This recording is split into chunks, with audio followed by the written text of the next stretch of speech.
Good morning. So this is our first class in the 2024. And normally people greeting said Happy New Year. I think that's one way. Maybe every time when we have a new year, new things, new clothes, new house, new car, it makes us temporarily happy. So I think because of that reason, people greeting with a Happy New Year. But in the other hand, actually, like a percentage of our usage of the life is 1 year shorter. So uh, reality as a impermanent, always be there. So why we need to remind the impermanent is because we don't have an infinity lifespan. Since we don't have an infinity lifespan, we must utilizing wise way or meaningful way, much as we can. No one can be perfect. No one can be live like a Milarepa, but still we can try much as we can. So things that become value to personally, things that become wealth for personally when we're dying, something that we can take with us. When we're dying, something that we can bring next life with us. So what we can do, what we can bring, what we can take, what is our true wealth is the like Nagarjuna in the letter to friend, he said there's a 7 wealth, like a hearing the Dharma teachings, morality, practice of generosity, devotion, and such and such. Those are true wealth because it will bring this life benefit, and also it will bring the next life's benefit. So, and ultimately it can be bring permanent happiness. I think about those reasons Nagarjuna said they are the wealth. So one of those wealth is hearing the Dharma teachings, because the more we hear the Dharma teaching, our knowledge of the Dharma practice become wiser and better. So that way, then our when we practice in Dharma, it becomes less and less error. Because lots of time people saying, "Oh, don't need to study too much, just practice." But when without the knowledge, when we're practicing, half of practice we make mistake. Half of practice maybe we do correctly. So that always been damage will come. So when since we're doing this together with mistakenly damaging and some accumulation of merit and wisdom through the practice, then there never be progress from that practice, because whatever we had a little bit progress from the practice, it is destroyed by our mistaking. So this reason, I think we need first things we need to build the knowledge to practice in Dharma, because Dharma practice, when it comes to the Dharma practice, actually, with the knowing and without knowing is a huge difference. When we do with the knowingly, then it become too meaningful, and also it become our 3 doors: body, speech, mind. If we do Dharma practice without knowingly, sometimes it's only involved with the body and speech, not the mind, because mind have no clue what we're doing. So I think this reason we have to build this knowledge through the hearing. Then later you can what called the contemplate. And once you contemplate means the building the confidence through your own understand. Once you have this confident and about through the understanding, then practice become a more like a authentic. So So then can put on the meditation. So this is a 3 stage of the wisdom: hearing, contemplate, and meditation. So one of the hearing is that we studying the different texts. So today we're continuing this ornament of the Mahayana Sutra. And ornament of the Mahayana Sutra, this one have a chapter, 21 chapters. But this 21 chapter is divided into the 5 subjects.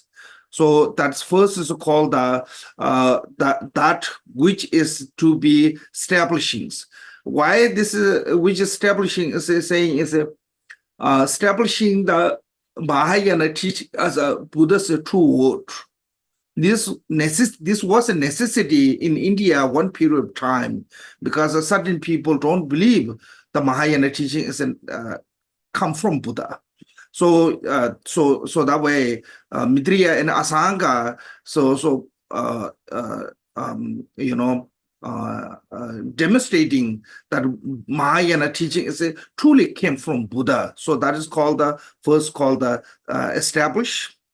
Then second one is called that which is specifically know, specifically understand. So specifically understand is there's 4 chapters: refuge, taking refuge, Mahayana family, generating bodhicitta, and actually practice. Those how to practice. Those 4 chapters as a divide include into this second group is called that which is to be specifically known.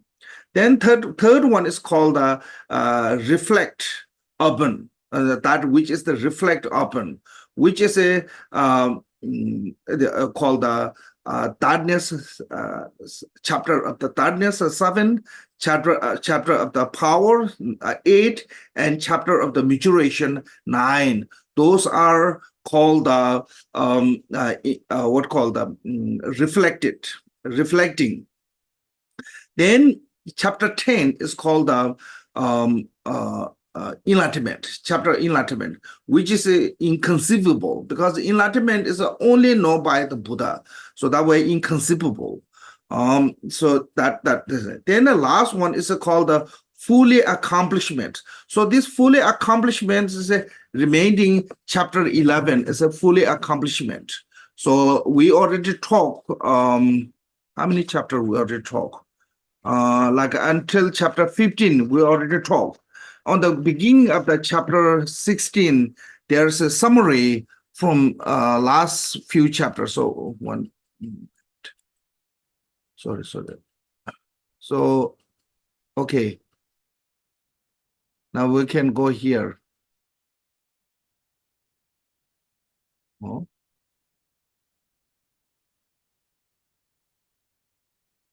Okay, so summaries is this called the Bodhisattva have a much interest in the Mahayana teaching, investigate the teachings, explain them.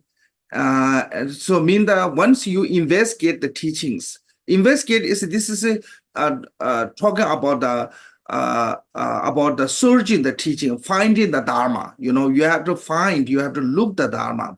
So once you look and you receive the teaching, then you have to teach to other peoples, because sharing Dharma is it later come. We will talk about one of the best generosity practice. So explaining them to others and practicing accordingly mean that Dharma practice must be practiced. Dharma as a practice must be practiced according to the Dharma.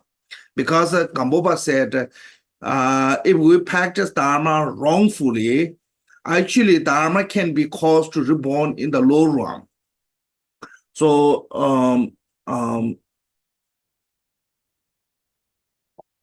so we have to practice Dharma as according,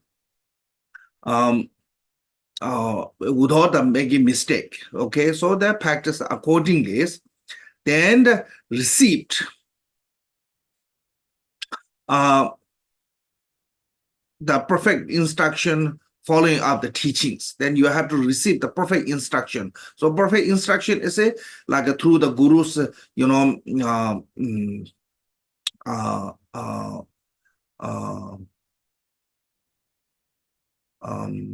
instruction. So that is we already talked this chapter. This mini chapter we already finished from the chapter 11 to 15, 5 chapter. So today we're going to start from chapter 16, which is chapter 16 is basically name is called the skillful activities. So this is skillful activity is talking about the bodhisattva. When you engage in the bodhicitta, then you have to skillfully perform the skillful activities. It mean the method. That method is talking about. Just as a base upon which is the forest, beings, mountain, and rivers. Rest is always be earth. So too, the basis for the generosity and other form of a virtue is the said to be always be three activity of the wise. So here, wise one is talking about the bodhisattva or practitioner. Somebody who can make great decision. Somebody have a great knowledge. So that's called the wise one. Because only wise one will follow to the like a Mahayana path, Buddhist teachings. Because without the without some degree of understand is following to the Buddhist teaching is not easy. So wise one. So that is talking about here. Wise one mean the bodhisattva. So what is a bodhisattva? So here saying is for example, we say like all like a tree, sentient beings, mountain, and also water. Everyone is based on the earth. Because of the earth, a river can run. Because of the earth, tree can grow. Because of the earth, people and beings like people and animal can walk. Because of the earth, there's a mountain standing. So this all is a reason is because there's a base, which is called the earth. Similarly, all the bodhisattva's activity, like for example, generosity, morality, patience, perseverance, and then like 6 paramita practice is it, and always based on the 3 activities. Is talking about the body, speech, mind. So we have to, earlier I said, we have to involve all of the 3 doors. Physically, how do you practice? Mentally, verbally, how do you practice? Mentally, how do you practice? So 3 doors have to be involved to performing these activities. So that way I call the this is base. And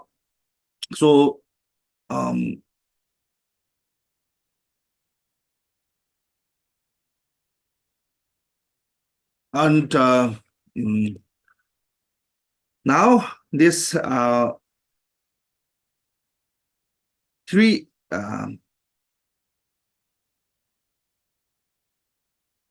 3 aspects of skillful mean are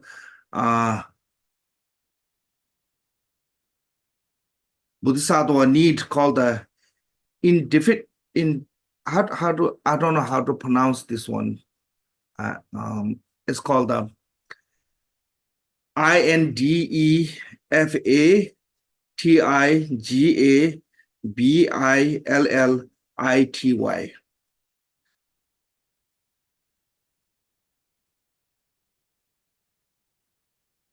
This is out of my capacity.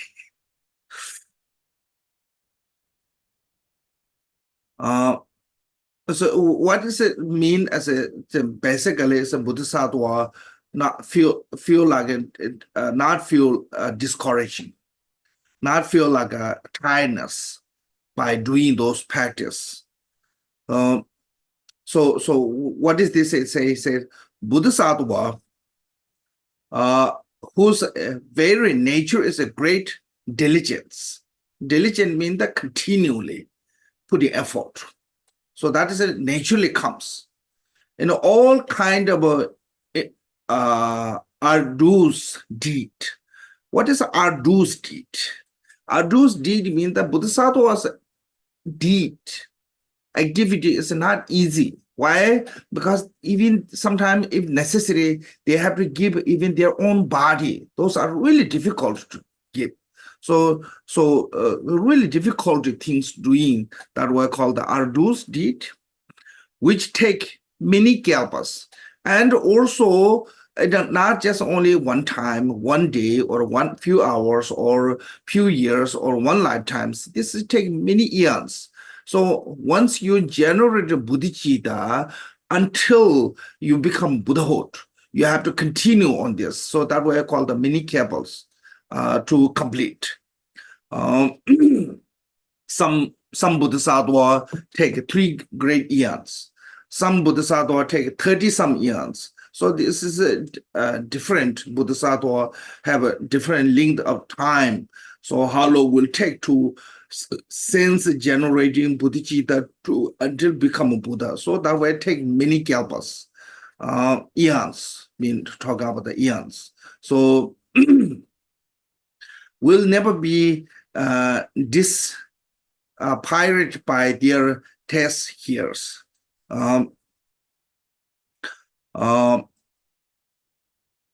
So, and this bodhisattva, they will never give up. They will never change their mind, because this is a difference between the wise one and the not wise one. Not wise one, when things easy, we follow with that. But when things difficult comes, we give up. We, immediately we feel tired. We feel discouraging.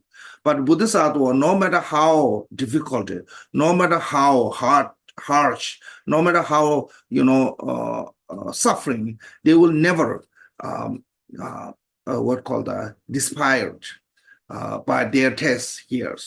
They are physically, verbal, and mental activities. So bodily activities, mind activities, vocal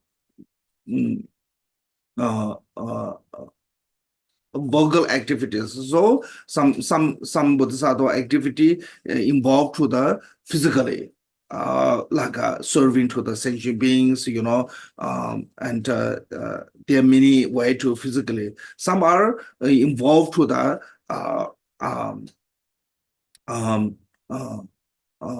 what called the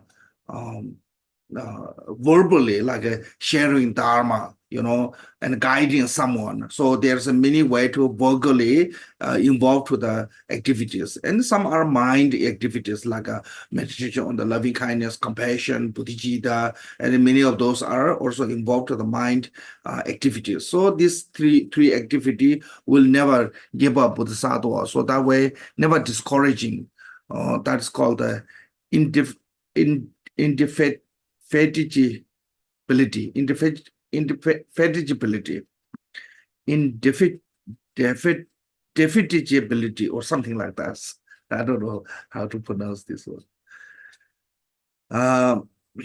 Okay, so second one is abandoning attentiveness of the lower path. So Bodhisattva also, they never seeking this next one, which is said, just as those who wish to themselves good physically, avoiding the poison, weapon, thunder boiled, and enemies, because this like poison can harm your body, weapon can harm your body, thunder boil can harm your body, and enemy can harm your body.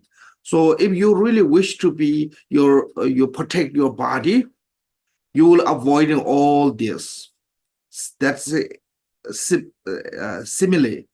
So same way, Bodhisattva direct their 3 kind of activity away from the 2 lower vehicles. So that's the same as a Bodhisattvas.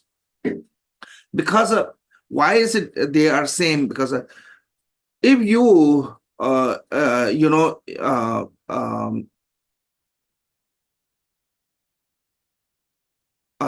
seeking to the 2 lower vehicles, Charvaka and Paticca Buddha, it will damage your body of enlightenment of the Buddhahood.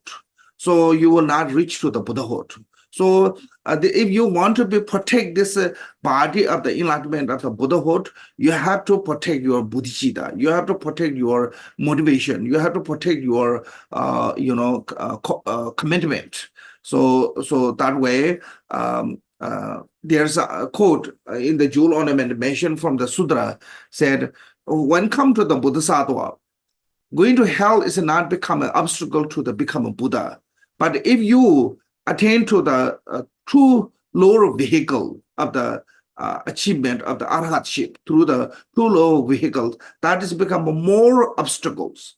Because when compared to the timing, how long you will stay on the, if you reach to the true lower vehicle, from there to become a Buddha, and you born in the hell realm, from there to become a Buddha. As a hell, being born in the hell and released from there, and then put on the practice to become a Buddha is a much shorter than become true lower realms. Because once you gone to the true lower realm, I mean true lower vehicles, then it's a much longer take. So that way, many Mahayana Sutra said, is going to hell is not become an obstacle as going to lower vehicles. So that way, low vehicle is becoming much more obstacle to become Buddha. So that reason, Bodhisattva, no matter how hard difficulty, they will never seek this lower vehicle as a Charvaka and a Pratigya Buddhas. Then said non-conceptual wisdoms, continually free of a concept. They do not look as a three aspect. So this, Bodhisattva, when practicing bodhicitta, there's two kinds of bodhicitta, relative and absolute. So those two are like a two lake. When you have a two lake, you can reach to your destination.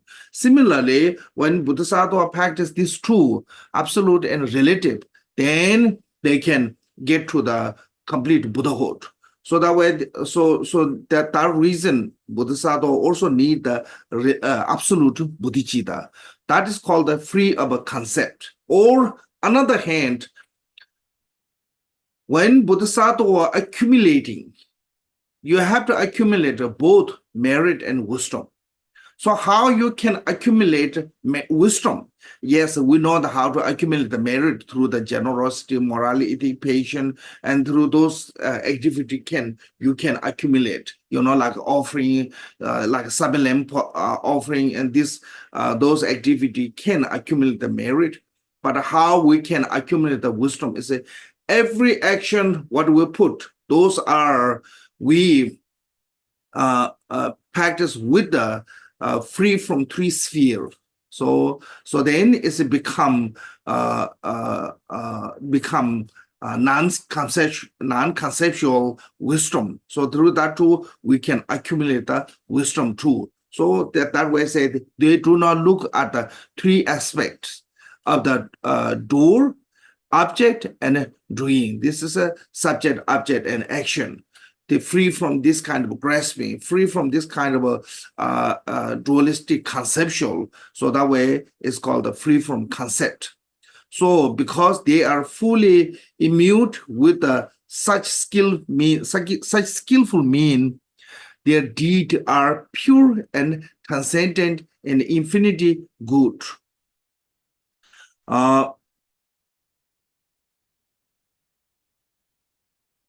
So this one is called they are because they are fully imbued.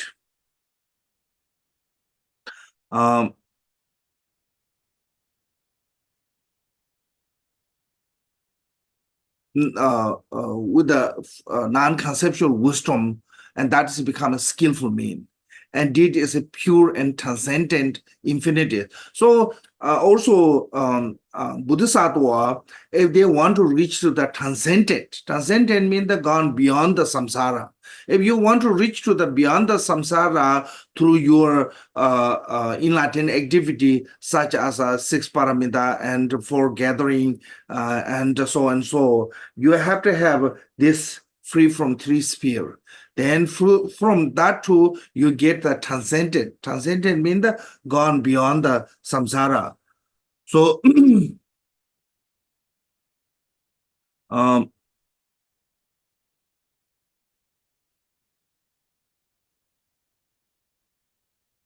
okay. So this one is called the skillful. chapter of the skillful. Now, called the transcendent uh, uh, perfection, and why our attacking disciples. Transcendent perfection mean the practice of the six paramita, and why our attacking disciple is a for why our attacking disciple. So this is a mainly Bodhisattva's main practice, six paramita, and for why our gathering the disciples, which is this chapter. So chapter 7 is talking about this one. So this one, first one is said,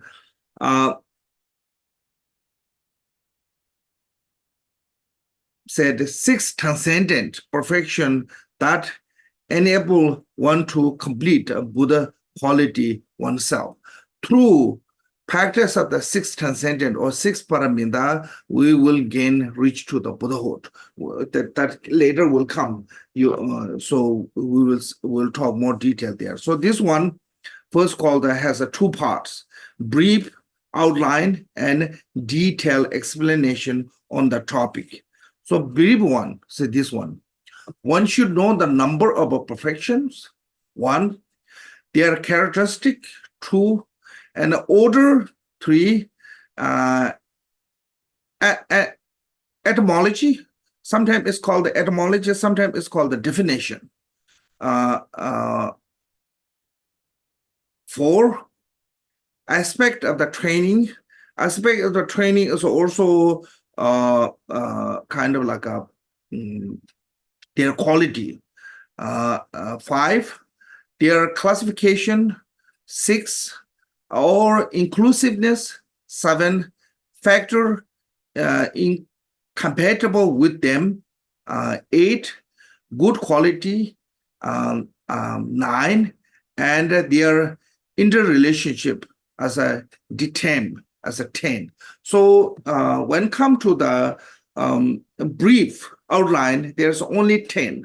But when come to the detailed explanation, it's 11, because this good quality is divided into two groups. So that way, when come to the detailed explanation, will come 11.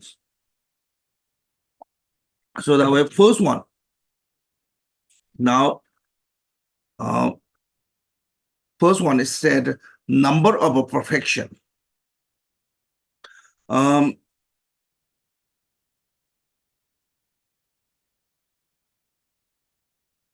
First, number of perfection have four subjects. Said establishing definite number of the transcendent perfections. So it means that through the establishing, because that through the establishing, you need these six parameters. Number six. So what is the establishing? Based on the establishing, why this number of perfections? How many? Why there's a six? There's transcendent perfection result in the higher rebirth with the abundant wealth, perfect body, and perfect entourage, and perfect achievement, and also perpetual immunity and defilement, and absence of the error is everything one does. So here, talk about why there's have to be, what achievement bring from the these six parameters. So when you practice six paramita, in the there's two benefit will gain. I think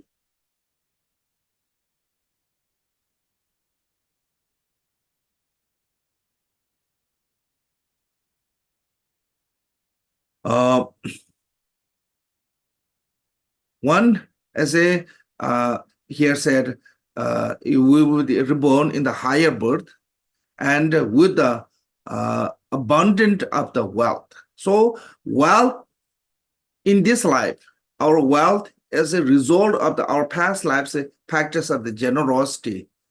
If you have you have done in the past practice of the generosity, you in this life, even you don't know any of those ritual called the wealth deities ritual, you will become rich. No one can stop you from that.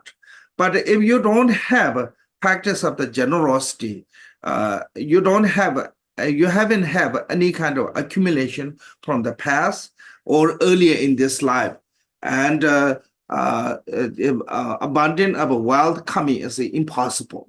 So even you become a best friend with the Jambala, you can talk to Jambala every day. You have no hope to become a rich person.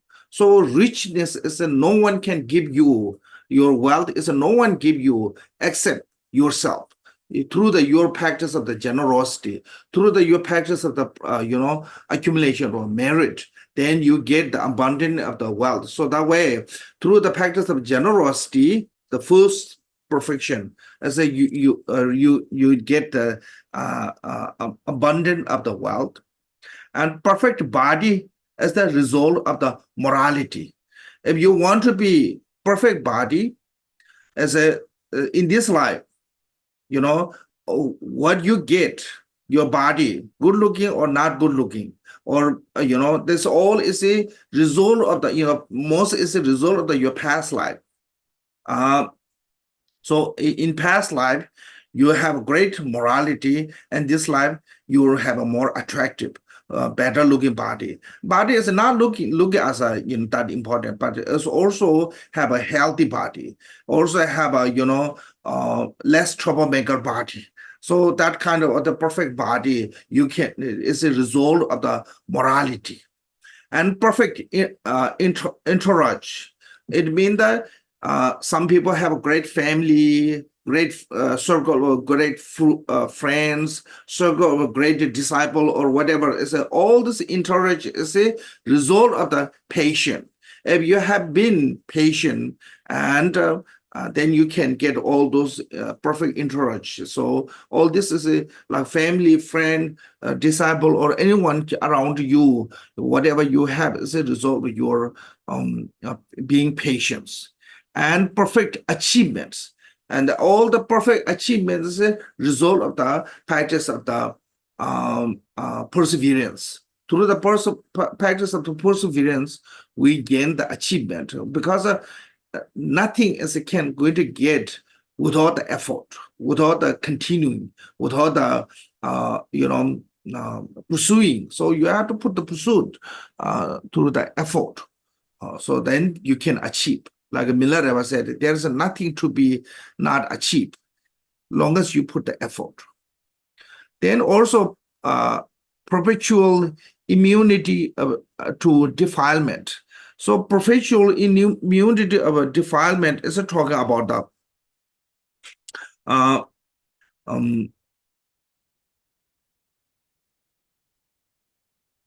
really eliminating your afflicting emotions like anger, hatred, attachments. Those are result of the meditations, and I think we can say this way also. If your this emotion, those kind of emotion is reducing, that means your meditation is working. If this emotion is not reducing, your emotion is increasing, that means that you need to recheck your practice meditation. So main purpose of a meditative concentration is eliminating our destruction of mind, disturbed mind, which is called the afflictive emotion like anger, hatred, jealousies. Then last one is through the wisdom, absence of the error in everything one does. So you gain more wise, more wisdom through the wisdom. Then that way you make less error. So this is an achievement of the through the six parameters. So you need this all. You need the wealth to support your practice.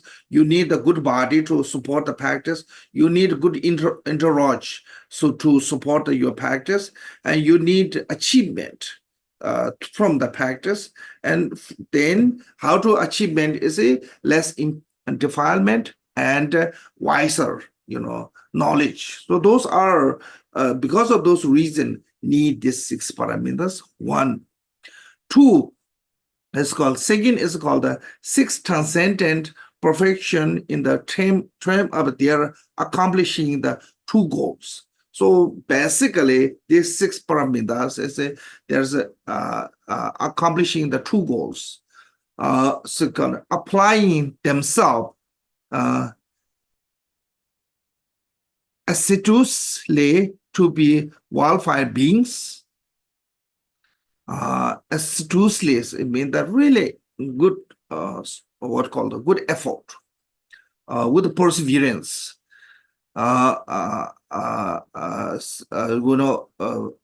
Put the effort to benefit our wildfire beings as sentient beings. Bodhisattva give like a wealth, dharma, free from protection from the fears. So that kind of gift, refrain from the harms. So main morality. What is the main morality? Is even you cannot help other sentient beings unless you have to stop harming, Bodhisattva. Even you are not Bodhisattva. Buddha said, if you harm other sentient being, you are not my follower and I'm not your teacher. Why Buddha said that one? Because when you harm other sentient beings, you are going to wrong direction from the Buddha's showing path. So that way, you have to be reformed from the harming other sentient beings and act patiently. So, and no matter how difficult it comes, you have to act patiently. All these are what called the benefit of wildfire beings, other sentient beings. Then with the concentration, liberation, and the basis of this are the entirely achieve of their own goods. Now, these 3 are last 3, method of concentration, wisdom, and perseverance. These are our own goal, achievement of our own goal. So method of concentration, with the concentration,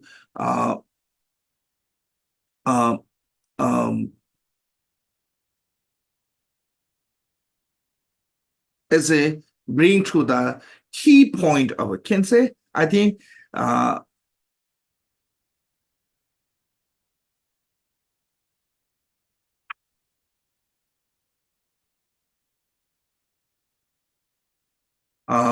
key to bring to the liberation is the method of consultations.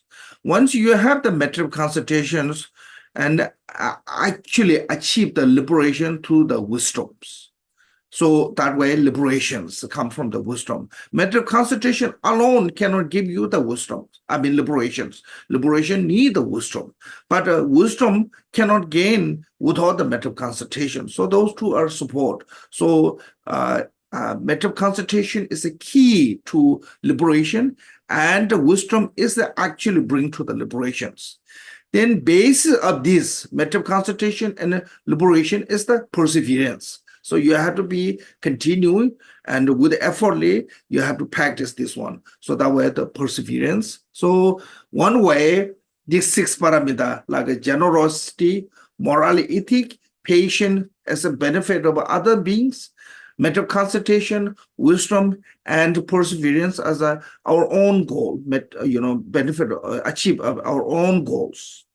But also further, since Bodhisattva was mainly for others' sake, with the regard of their own welfare, they employ the 6 transcendent perfection to be accomplishing others' good.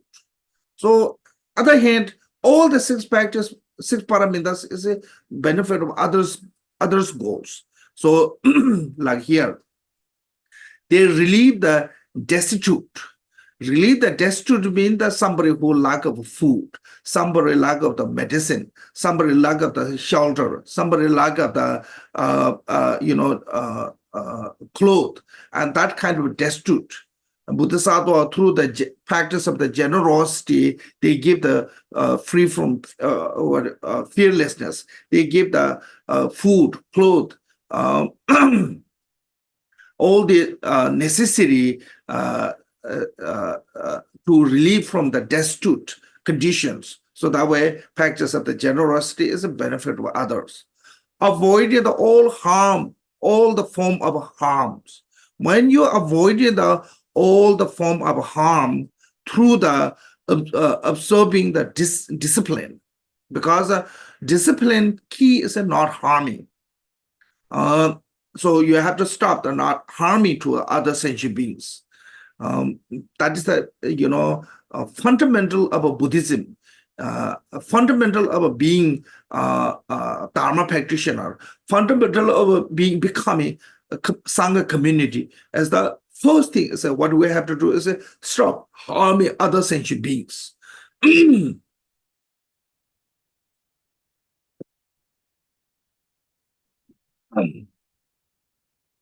especially in the Mahayana,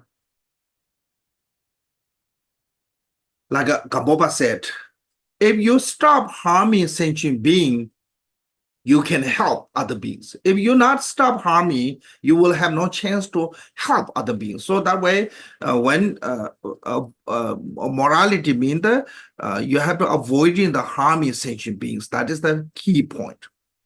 Bear injury. So harming other sentient beings is also like a no matter what no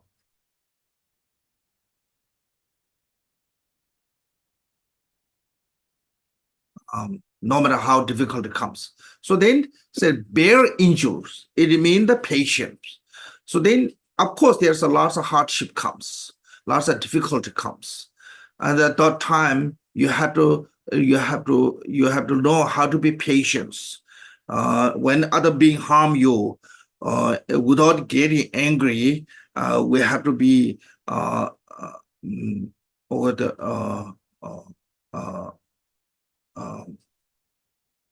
what called that? Be patient, become a more patient, from the become more tolerant from those misbehaviors from the sentient beings. So that we got the bear injuries are not the discouraging by their tests. So then also need called the perseverance. Perseverance is you never give up, no matter how discouragement come from other, because lots of time we rely on the other, then because of the sometimes there's a lot of beings, their mind is overpowered by the afflicting emotion, and they do the lots of evil things. By seeing that evil things, by making mistake, this one sometimes it causes us to become discouraging our practice. So when Bodhisattva have this what called the perseverance, they never be discouraging, continually helping sentient beings. Their taste make other happy. So this is a result of a mental concentration. Through the mental concentration, you will learn how to perform the miracle power. You will have a clairvoyance. So through the miracle power and clairvoyance, you make other happy by helping others, so that way, so make other happy and give clear explanations to the other. When somebody need understand, you have a clear explanation. Who can give the clear explanation is a person who full of wisdom, so that way then, so these reasons actually, other hand, all the six paramita are benefited for other sentient beings because of the you relieving the destitute through the generosity. You stopping harm sentient beings, even they being negative to you. That's a benefit for others. You bear to injure, bear to all kind of mistreatment from the others. No matter how mistreat you, you never give up. So it still continue helping other sentient beings. So also that's become others' benefit and non-discouraging. So it's also becoming others' benefit. Then making other happy through the miracle powers, clairvoyance is the other benefit, and giving clear explanation through the wisdom as it become other benefits. This they fulfill the aim of the others. This is their own aims. So by this, Bodhisattva actually when they help other sentient beings, that is the same as helping themselves. Bodhisattva's main goal is how to take care of the sentient beings. They put other as a before themselves. So that way they say as others, and this is their own aims. This Bodhisattva have only one aim, is that how to help other sentient beings. Once you will become Bodhisattva, lots of time, people receive the Bodhisattva vow. So, but when you receive the Bodhisattva vow, your aim is, if I receive the Bodhisattva vow, I become a Buddha. Then your aim is becoming your own. There's a really small chance to you become a Buddha. But you said, I want to receive a Bodhisattva vow so I can become Buddha. I want to become a Buddha. No. I say, I want to become a Buddha so I can help other sentient beings. For that reason, I need to generate the bodhicitta. Then your aim is helping sentient beings. So that way, actually, Bodhisattva, everything is your own aim is the benefit of sentient beings. Okay, then the third one said, the way is they are number, the fact that all the Mahayana Bodhisattvas activity are included in the six transcendent perfections. So in the Mahayana, Bodhisattva have a specific activities. All those activities is included in this six. There's no Mahayana teachings. Teaching on the enlightened activity is not included on this six subjects. So that reason, if you look at Shantideva's way of Bodhisattva conducts, actually it's a symbol, as a teaching on the six paramita. How to perform the Mahayana teaching, Bodhisattva activities. And the same thing is in the jewel ornament. When it comes to the Bodhisattva's action bodhicitta. What is the action? Action means the activities. Action bodhicitta is six paramitas.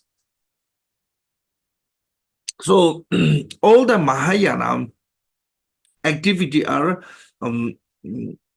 included in this six transcendence. So that was said, Bodhisattva take no pleasure in possessions.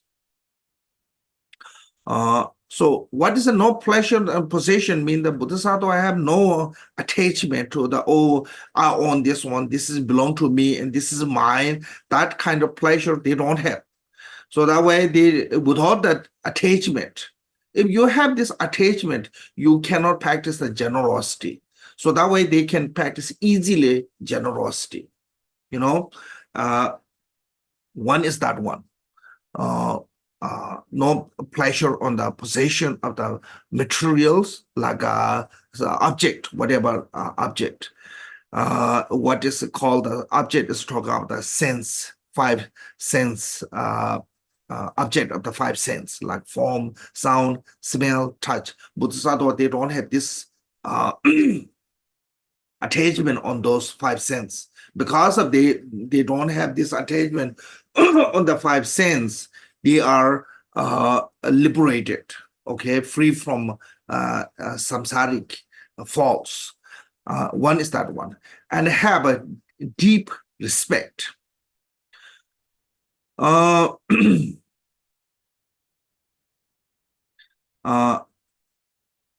a deep respect. Is talking about that. They really respect for the discipline. They take serious discipline. They don't just act. They don't just pretend. They don't just you know, fake, because this is what is different. Have a deep respect and lack of respect. You see, somebody who have a fully deep respect, no matter there's a witness or not, they will never make any kind of error. They never make any kind of a mistake. They never make any kind of deliberately. They never make any kind of those negative action perform.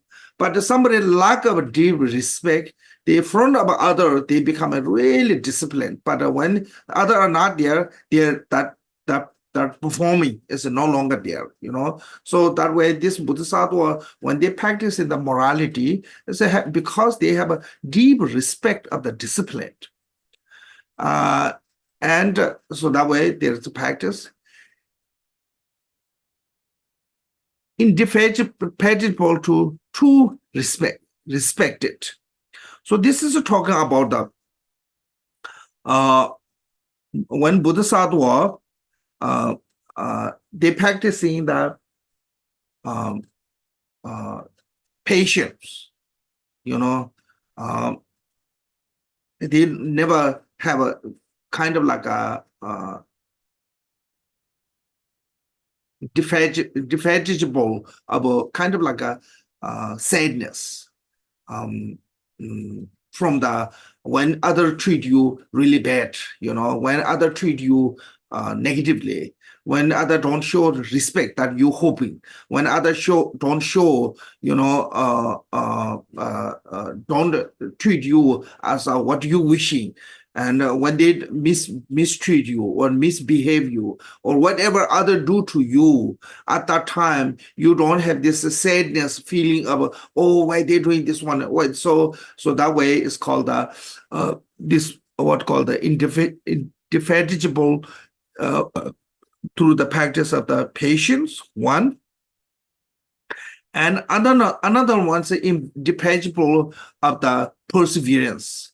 An indefatigable perseverance is no matter how difficult it is, you know, even they have to give their life, give their wealth, whatever they have to go through, they never have this sadness about, oh, I have to do this all things by myself, you know. So this two, that's called the indefatigable in the two respected as a practice of the patient and practice of the perseverance. Train spiritually is talking about the train spiritually, or called the union of the yoga. This is talking about the union of the yoga or train spiritually, mean the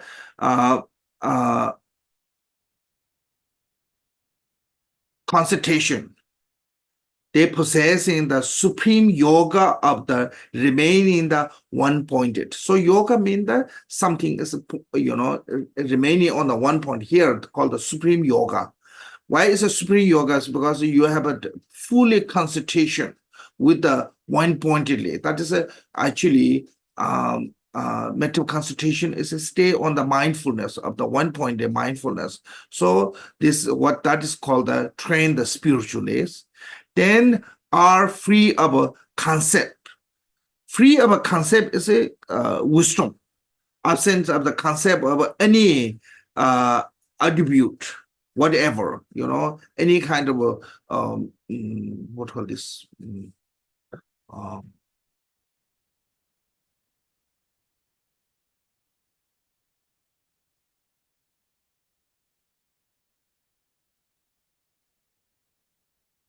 Oh,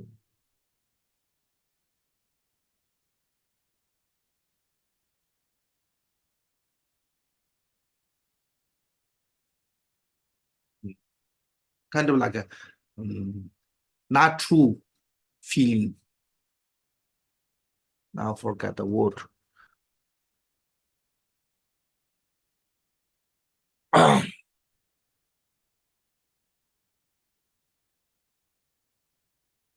Impute phenomena. So I think that's talk about the free of a impute concept, or free of a concept which is called the attribute. that. So entire great vehicle amount of this. So that way there's nothing beside this.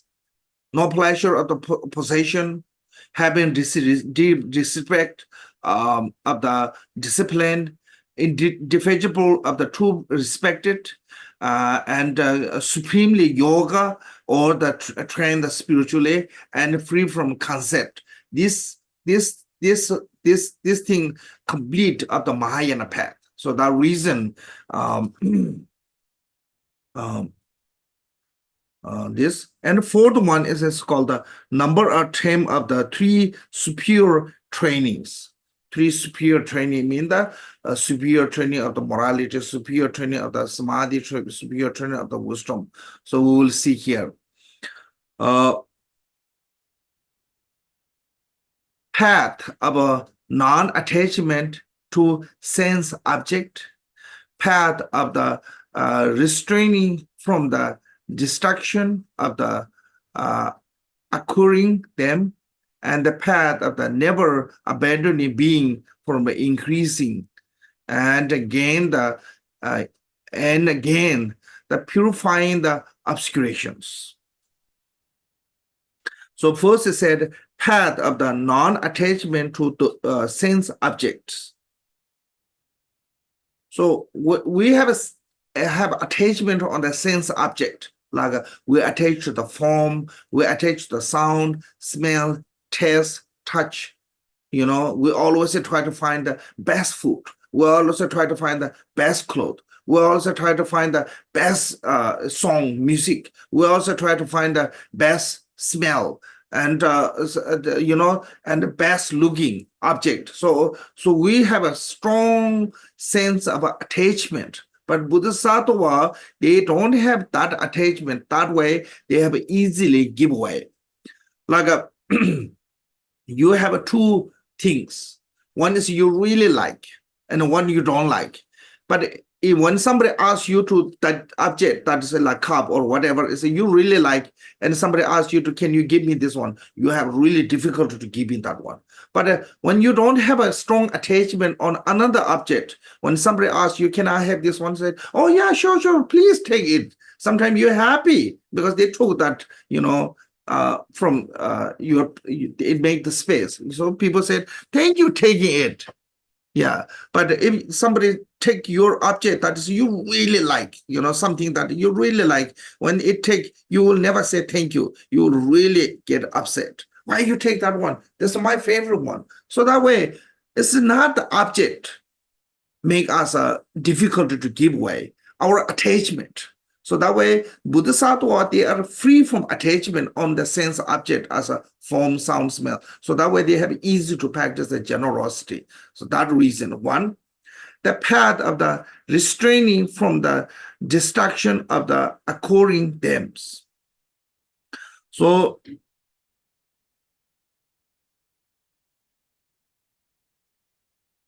what is a destruction of the occurring them is talking about the when you have a strong attachment, then you are really busy to try to get them, like form, sound, smell. So your whole life is become a slave of try to pursuing all those materials. When you get one, you get next one. Like people, you know, like one example is an iPhone. Phone. You got the phone, new one, but then in the market, there's a newer one. So now you have to get the newer one. So you work hard to try to find that one. So that just cause us to too much distraction. You have a too little time. And these days, people making more money than before, but they have less time and less actually spending money than before, because your attachment is getting stronger. Since your attachment is getting stronger, you what you have is never be enough. You want a bigger one.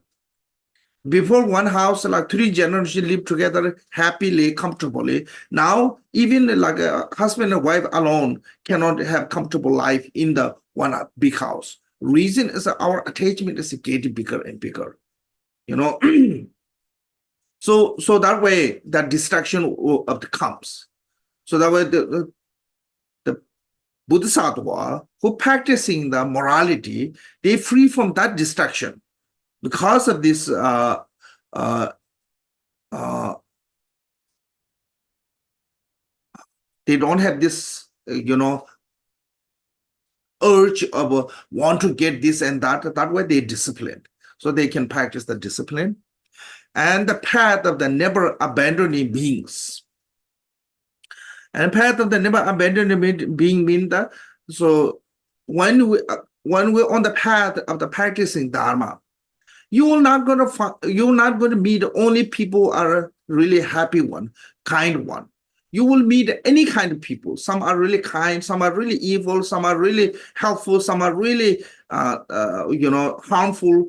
You will find all sort of people on the path, or when you practice particularly in the Bodhisattva path. So no matter what kind of person you meet, you will never give up. You will never abandon them. No matter how evil they are, you will never abandon them.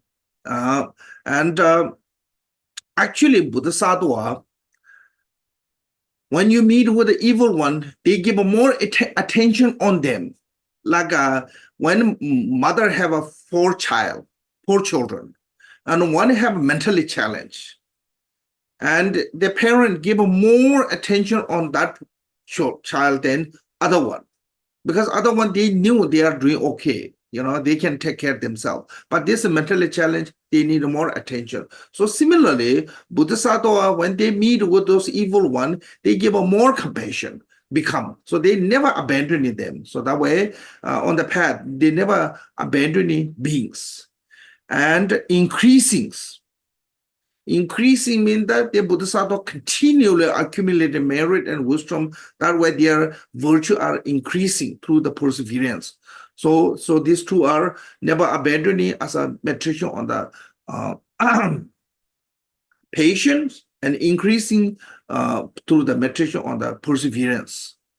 Then said, and again and again.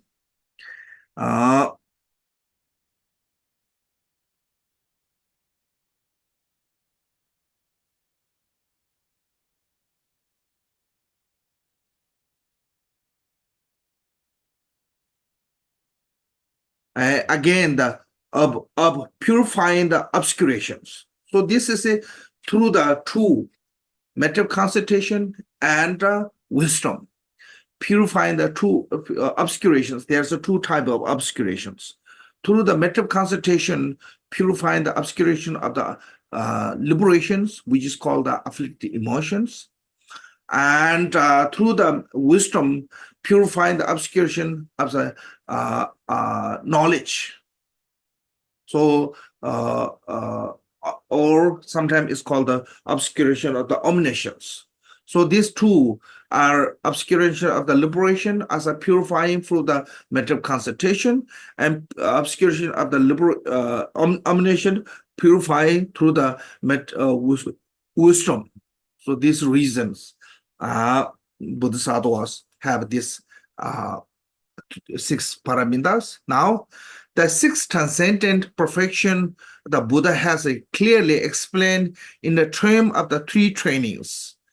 The 3 perfection in the first and 2 at the last, as a one including all the 3s. So what is this saying? Is that Buddha teach the 6 perfection.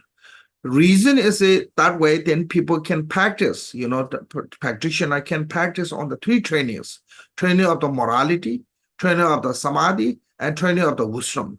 In the Buddhist practice, in the Buddhism, these 3 are the main path: morality, samadhi, wisdom. Even Buddha himself said to the Mahakashyapa,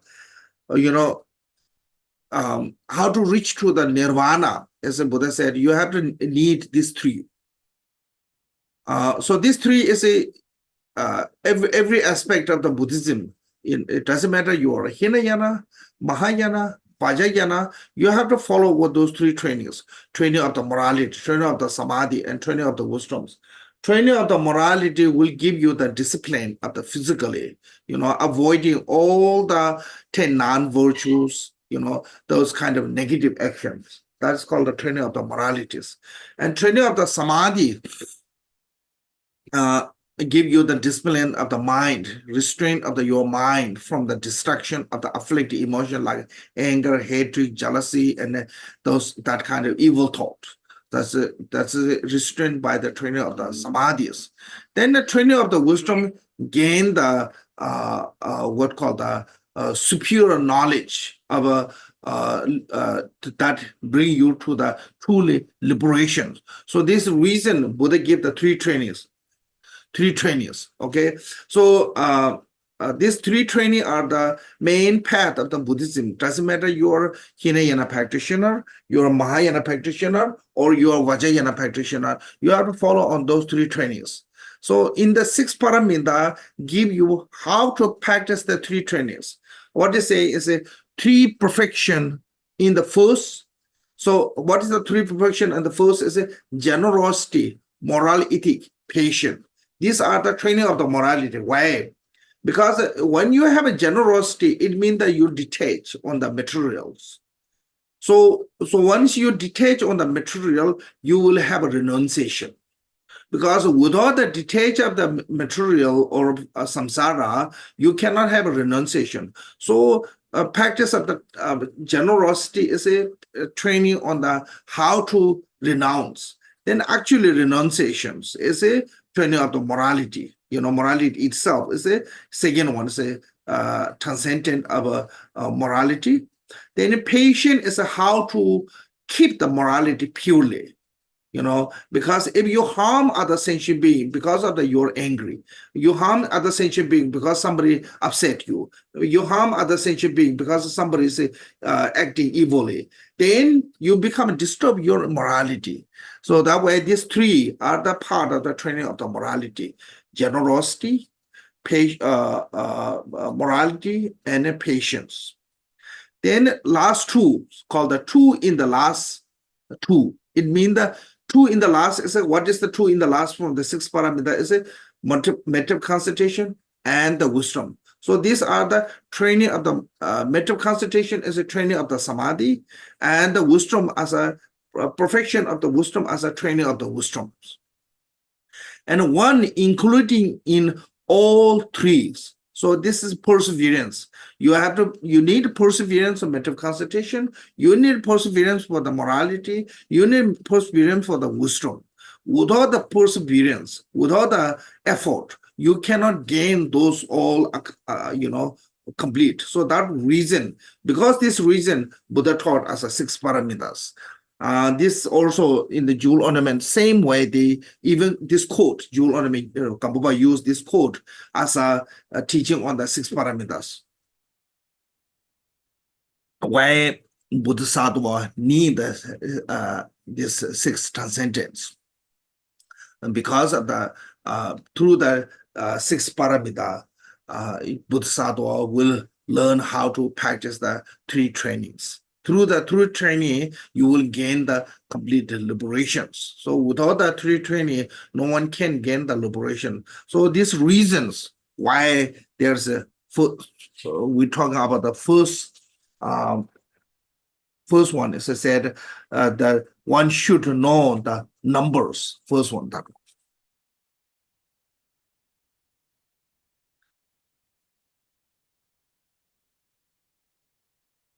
Now, second one's way of transcendent perfection as establishing being six numbers. So number of the perfection. So why is it six? There's a six numbers.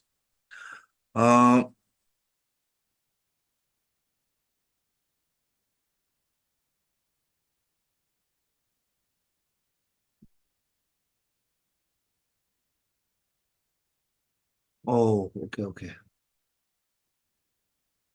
These are the way of transcendent perfection of the six, establishing the base six numbers.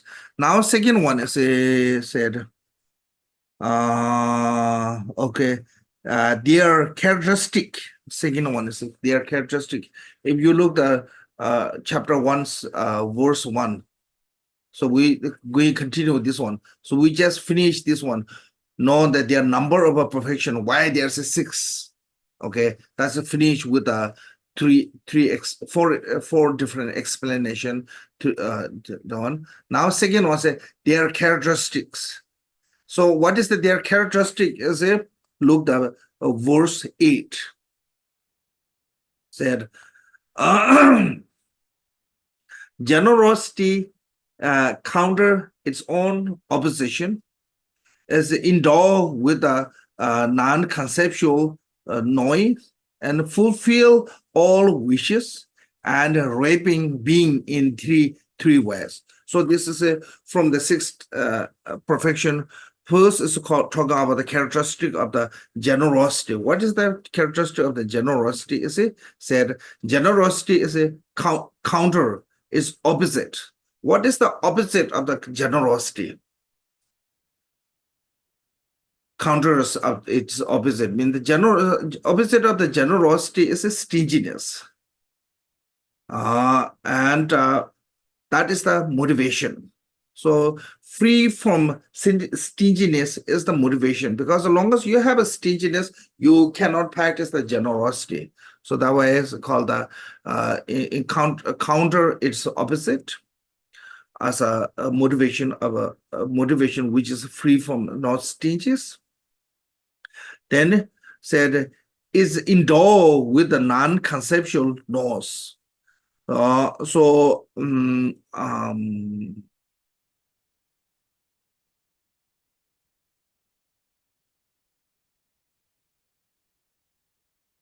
Support. What kind of support necessary to become complete, perfect, called the transcendent or paramita, as a then with the non-conceptual knows. So called this called the free from three spheres.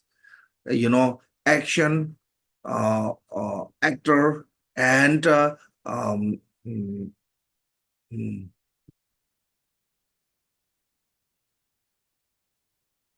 recipients, like practice of generosity. They don't have this conceptual about, oh, I'm giving, I'm the actor who giving this and giving this material as an action, and giving to this person as a receiver. This kind of a discrimination of a conceptual does not have. So that way, this is called the support, or supported by non-conceptual, of the free from three spheres, and fulfill all the wishes. That's how you practice things. And fulfill all the wishes mean that whatever being wishing, and they fulfill that, their whatever they wish, they how to perform this ones. This is how to perform as they give the fulfill according to their wishes. So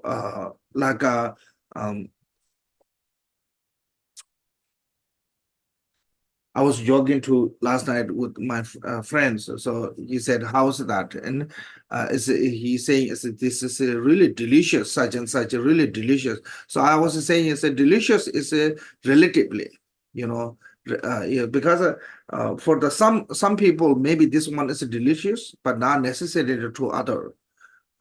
So you have to give the according to the what they wishes. So when you're fulfilling that one, that is called the how to performing is fulfilling the recipient's desire. Then this become a fulfilling the wishes, and a rabbining being in the three ways. So once you perform and fulfill their wishes, and they become favorable to you, they become more close to you. Once they become close to you, when they listen to you, then you have to bring them to the path to the enlightenment. So when you bring to the path to the enlightenment, you have to give the path according to their mental capacity, their mental disposition. So some are belong to the Sharvaka vehicles, give to the path of the Sharvaka vehicle. Some are belong to the Pardija Buddha vehicles, give to the path to the Pardija vehicle. Some are belong to the Mahayana vehicle, give to the path to the Mahayana vehicles. So that way, three-way mean the bring to the sentient beings according to their disposition, and bring to the mental capacity, bring to the three different enlightenments of the Sharvaka, Padija Buddha, and Bodhisattvas. Okay, and now second one is a discipline. Discipline counter is the opposite. So when you're disciplined, and what is the counter of the discipline? It's a lax discipline. Sometimes it's called the lax discipline. Sometimes it's called the impure discipline. Sometimes it's called the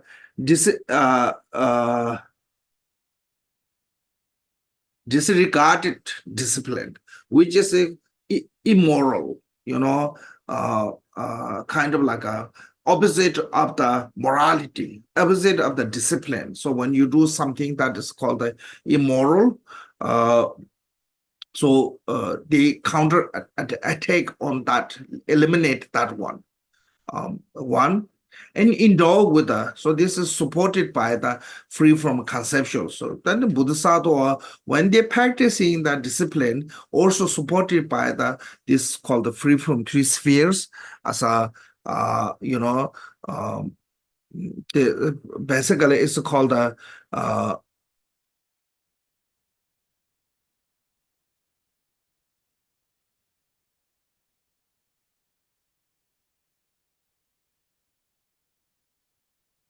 realizing Bodhisattva, realizing the non-self of individual and non-self of the phenomena with this way to enter into the discipline. So that's called the non-conceptual noise, and fulfill of all wishes.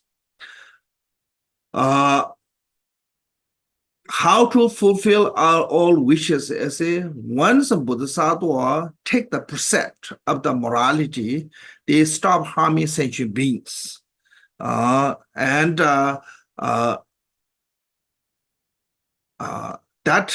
not harming being other is the becoming fulfill of all other wishes, because every sentient being wishing to be no sufferings. When you are stopping harming other sentient beings, that fulfill their some degree of wishes. So that way, through the discipline, fulfill all the wishes. That is called the perform. What is performed, and bring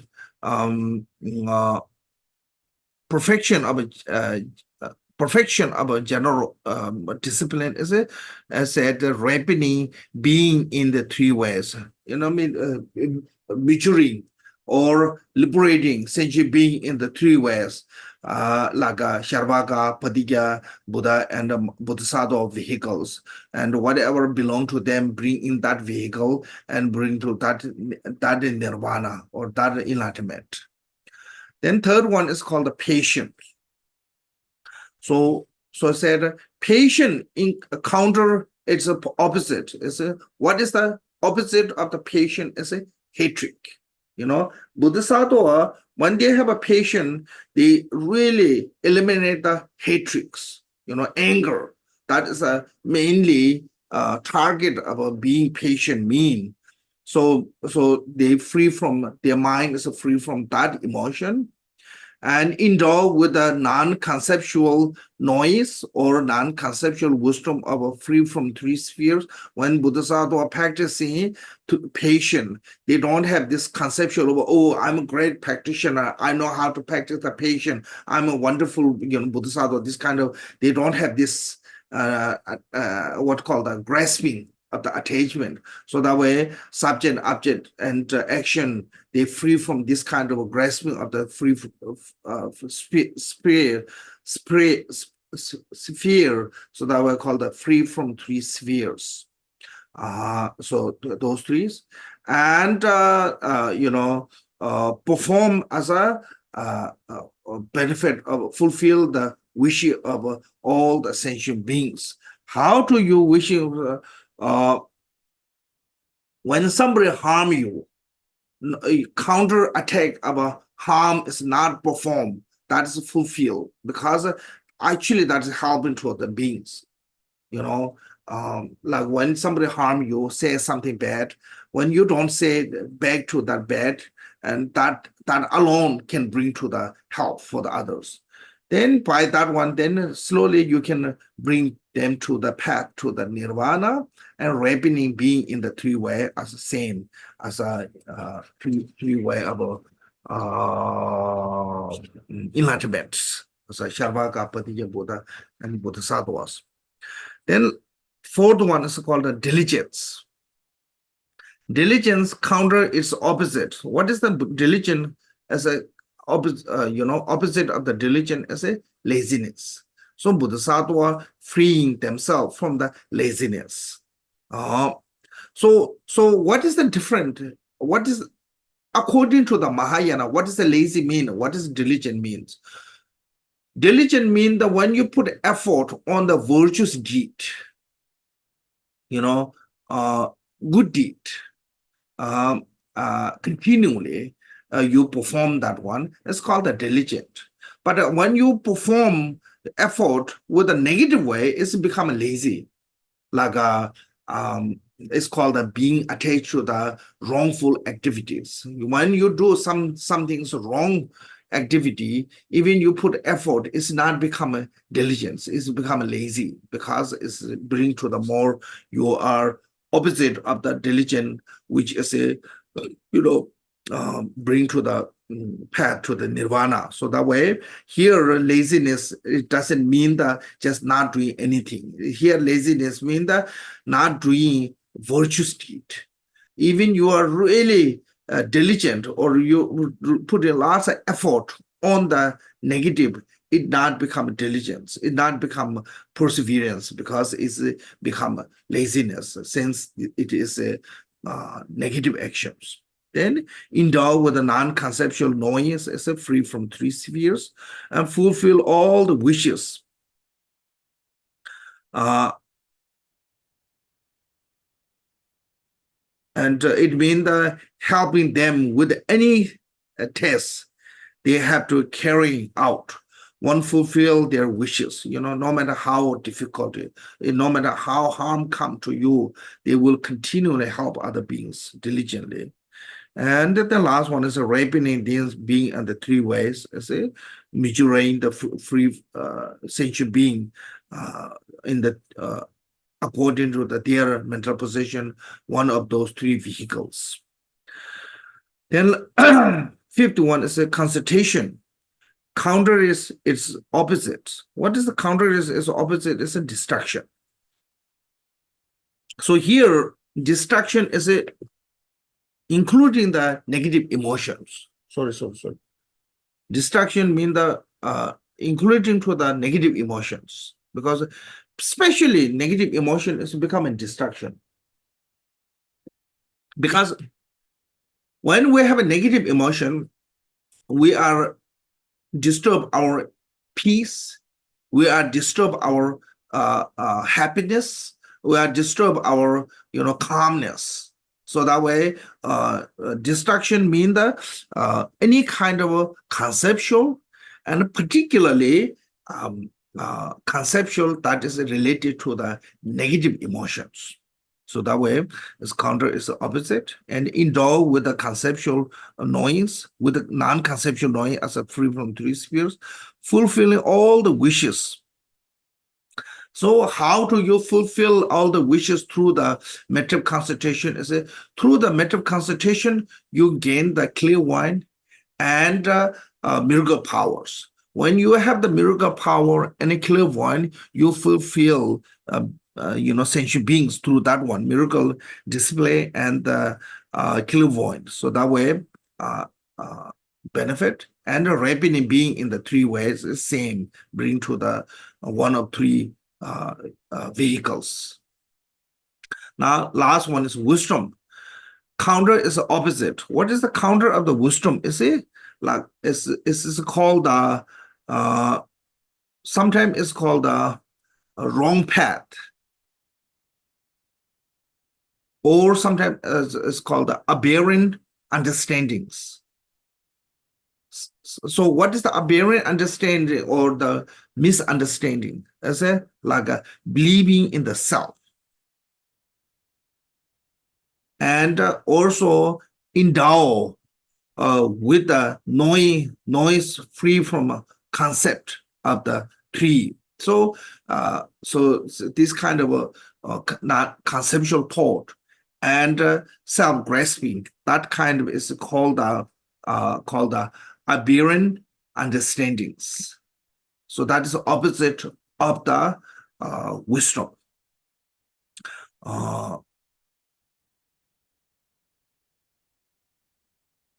Sometimes also it is called faulty wisdoms, misunderstand as a believing in something not real true.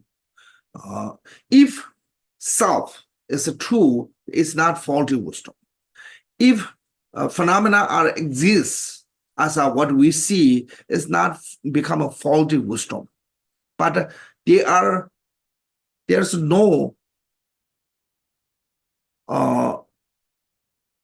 logically, reasonably, there's no a proof that can say there's a self. So that way, it's believing in the self is a faulty wisdom, and believing in the phenomena as it exists is a faulty wisdom, because when you're analyzing, you will not find any of those phenomena.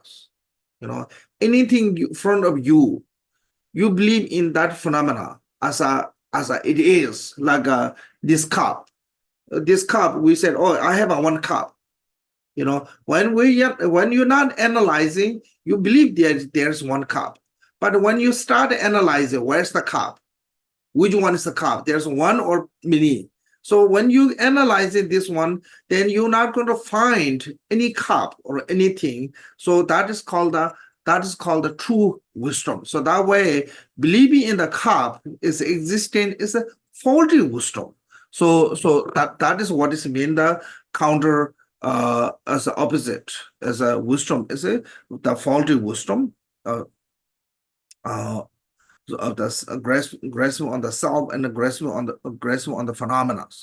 Endure with the non-conceptual noise as a free from three spheres, fulfill all the wishes. So how do you fulfill all the wishes of the sentient being through the wisdom? Is clearing away of all the doubt, misunderstand, not knowing, help them. So that way, and when you have this one, and is the sentient being bring to the maturation of the three vehicles. So these are called the characteristic of six paramitas. Second. Now, third one is called the order. So, okay, we try to go. I don't want to go next time. So you should have a copy or something. So here we did the number of operation. We did the second was a characteristic. Now it's an order. The number 14 is an order. So why this order like this? Why the generosity is the first? Why the wisdom is last? How come these orders? So the reason is why this order is this way is because next one arising in the depending on the preceding one. One is one main reason is that one. Like what is the first one? Is a generosity, and the second one is a morality. If you learn how to reduce the attachment, then you can have a chance to have a renunciation. So that way, the generosity is the cause to have a renunciation. And the renunciation is the cause to be patient. Patient is the cause to have a perseverance. Perseverance is a cause to be to the method of concentration, and method of concentration is a cause to be wisdom. Or on the other hand, we said because of the practice of the generosity, you can practice the morality. Because of your practice of the morality, you can practice the patience. Because of the practice of patience, you can practice the what's called the perseverance. Because of the practice of the perseverance, you can practice the mental concentration. Because of the mental concentration, you can practice the wisdom. So this is because of the next one rise arising in the depending on the preceding one, first one, because you have to rely on the first one to have next one. Otherwise, there's no way you can practice the morality of a renunciation without the learning how to let the cut the attachment. So this reason, one way is the order is come this way. So generosity, morality, patience, perseverance, mental concentration, wisdom is this one. And the second one is each is superior to the former ones.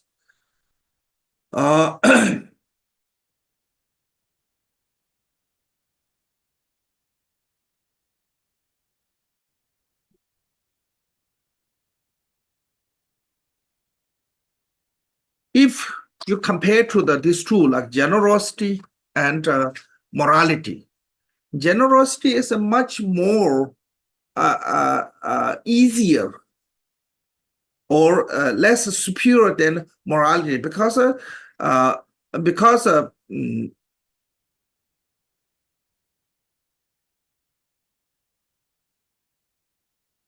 um, uh,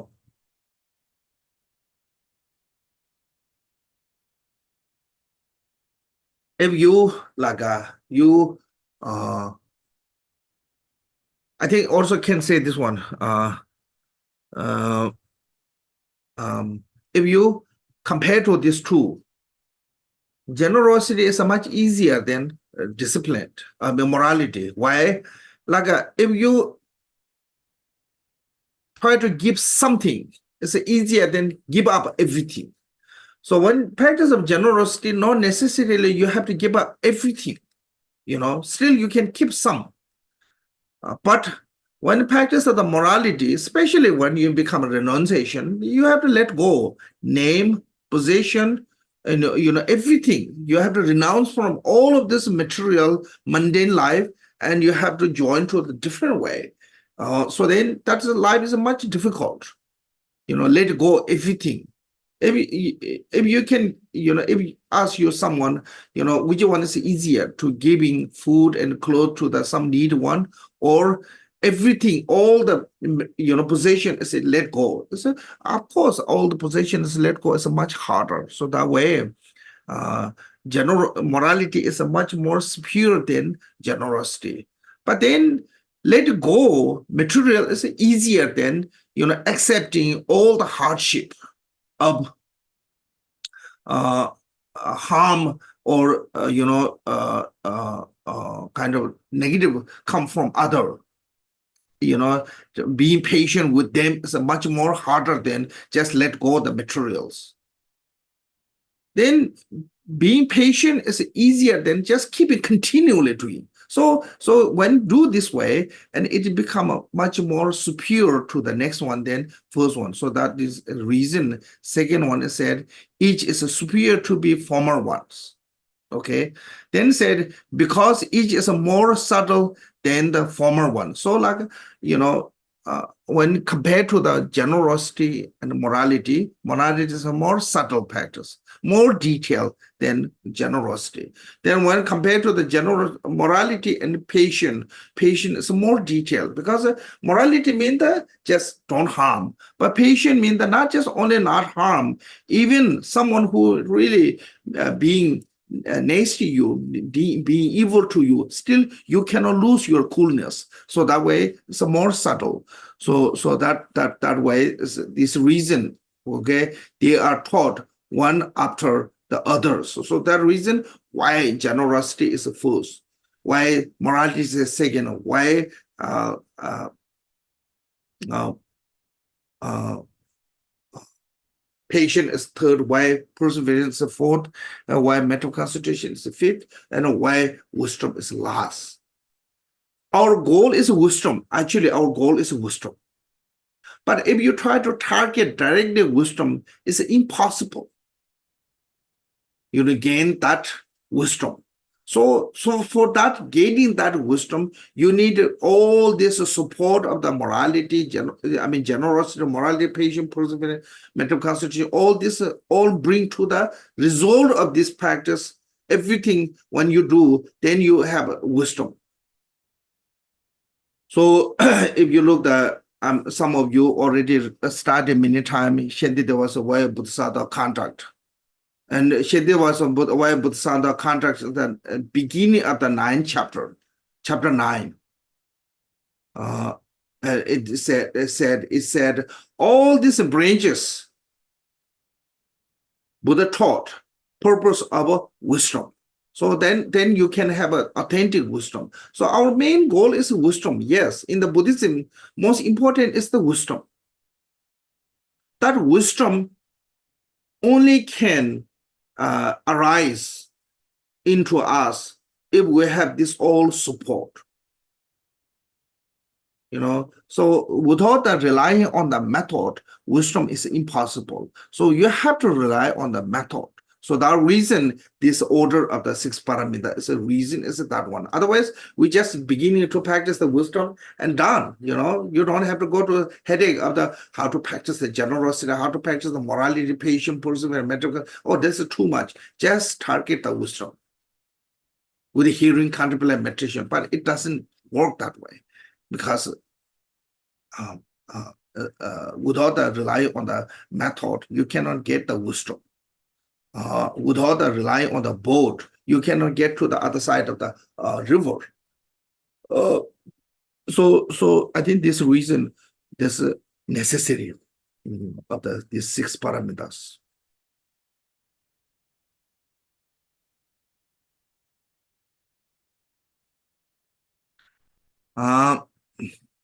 Then now is a etymology. Number 5. If you look the verse, verse 1 on the chapter 17, first one is said,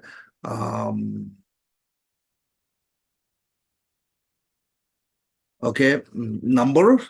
Second one said their characteristic. Third one said in order, and the fourth one now say etymology. Etymology or definition.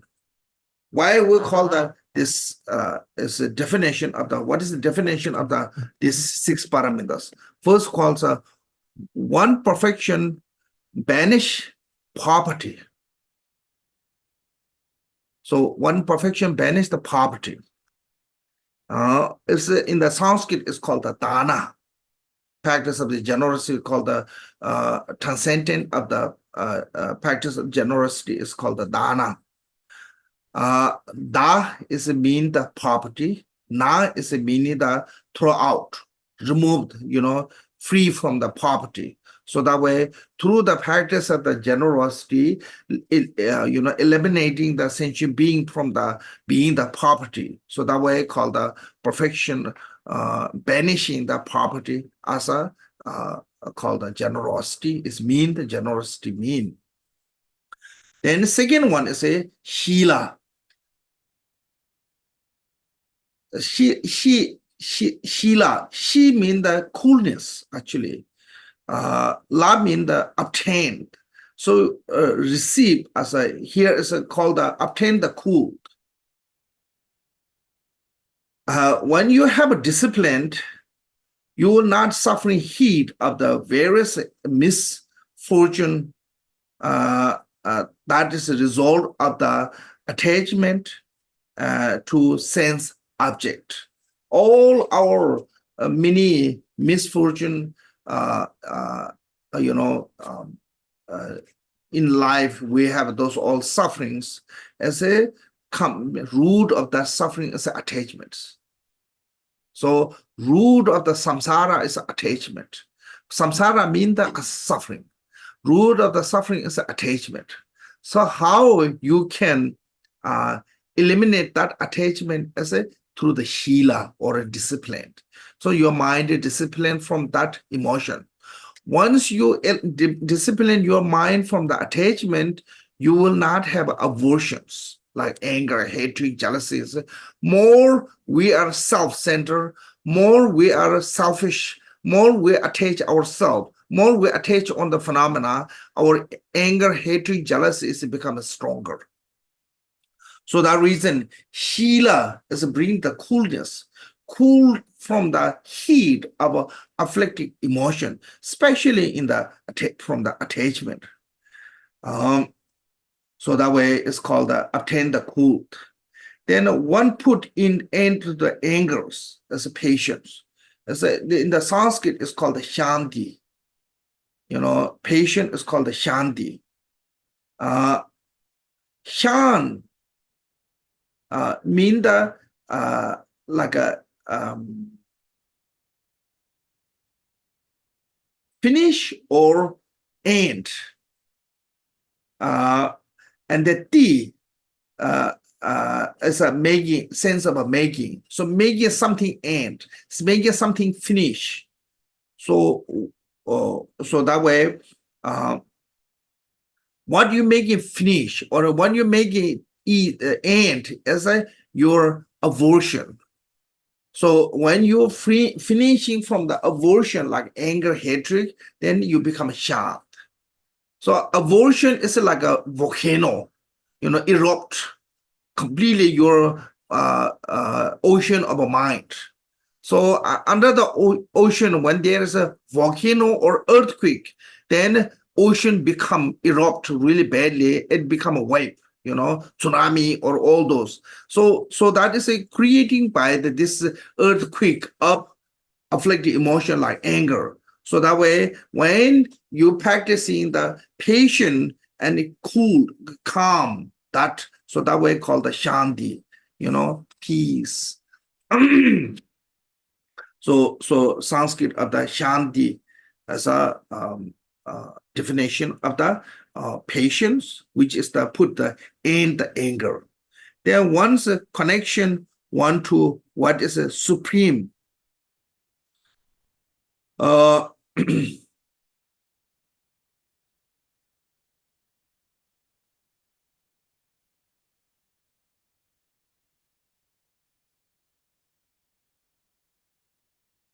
So what brings you to the supreme connection as through the perseverance.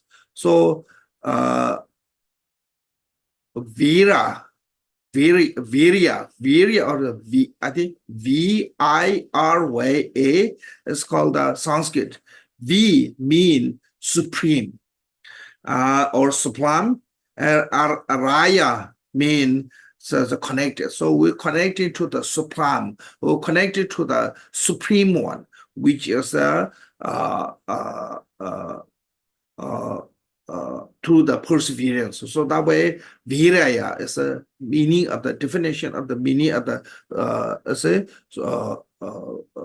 what called perseverance. Is connecting to the supreme one. That way, said one connect to one to what is the supreme. That is the meaning of the perseverance, definition of the perseverance. Then one keep the mind focus. So it's called the Dhyan in the Sanskrit is called the Dhyana, Dhyan, also called. But also Y in Sanskrit, Y or R meaning is the same. So in another one is called the Dharana. I think meaning is the same. Dharana and Dhyan is the same. Dharana mean the hold or the not losing, so holding something, like not forgetting something. Do holding something is called the dharana. So what you're holding is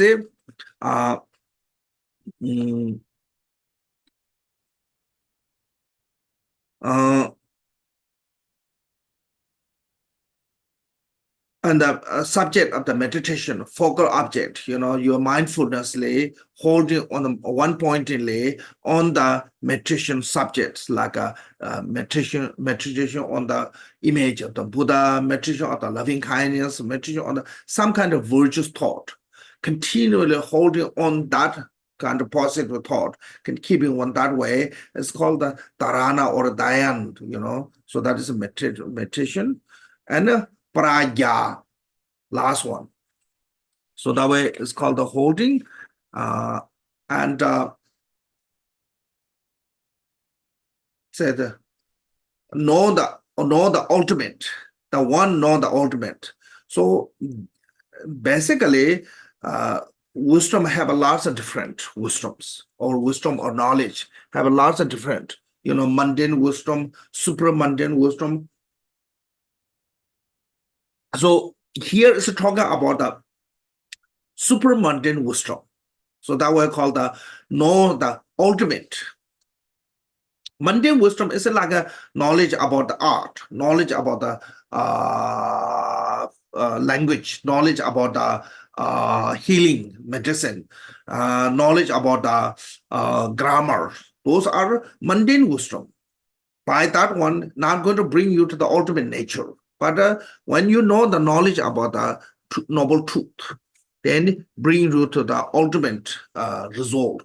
So that way, this wisdom here is called the one known, the ultimate. So that way called the prajna. Prajna is a Sanskrit. So pra means the superior, or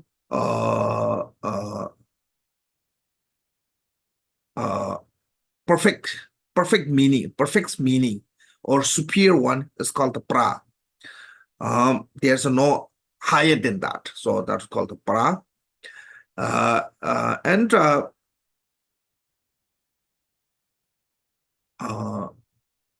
also we call the paramita, the supreme one, ultimate one. Then ya mean the knowing of that superior. So that so prajna is actually literally mean the knowing the superior one, knowing the supreme one. So what is the supreme one? Is the ultimate nature. So that way here wisdom is talking about the super mundane wisdom, which is the knowledge of the true truth, relative truth, and absolute truth. So that way through this bring to the actually super mundane state of the nirvana by knowing this one. So in the wisdom paramita here, definition of the wisdom paramita is a one know the ultimate. Not just having wisdom in any kind of wisdom is not become wisdom paramita here. Here's is a prajna is talking about the ja means the knowledge or mind, the knowledge about knowing something, so pra means the superior one. There's no better knowledge than that. So that way, in specifically definition of the wisdom in the sixth paramita is called the ultimate knowledge. So that is the true wisdom. So that way, in the when it comes to the earlier I said, in the Buddhism, our ultimate goal is wisdom, because wisdom eliminate our afflictive emotions, and bring us to the state of the non-duality. But that one is have to rely on the other paramita. So that way, this is the main goal is this wisdom. And one of the Indian what called the great teacher called the Aryadeva, in his 400 verse of Madhyamika Umashijaba. In there said, if you lost the morality, if there's hypothetically, if you have to choose from the morality to wisdom, and he said, if you lose the morality, this is okay, because morality only bring to the higher realms. But if you lose the wisdom, then that's not, because the wisdom bring you to the supreme attainment of the Buddhahood or enlightenment. So if hypothetically, if you have to choosing those two, wisdom and morality, you must choose the morality. I mean wisdom, wisdom, because morality is just only morality. Without the support of the wisdom, you reach to the highest is desired realms, the God realms. But if the morality supported by wisdom, then it will bring to the nirvana. So this reason, here when talking about from the sixth paramita, wisdom is not any kind of wisdoms. This is mainly talking about the prajna. Pra means the superior one. Gya means the knowledge or knowing or mind. The mind of ultimate. The ultimate is the highest one. So that way here said, know the ultimate. Those are the experience. So these are the what called the definition of the 6 paramitas. Okay, so maybe we stop here today. Then next week we start from this number 5, how the transcendent perfection are practiced. So because ultimately we have to learn how to practice them. So that way we start here. We'll stop here. Okay. Okay. Thank you so much, everyone.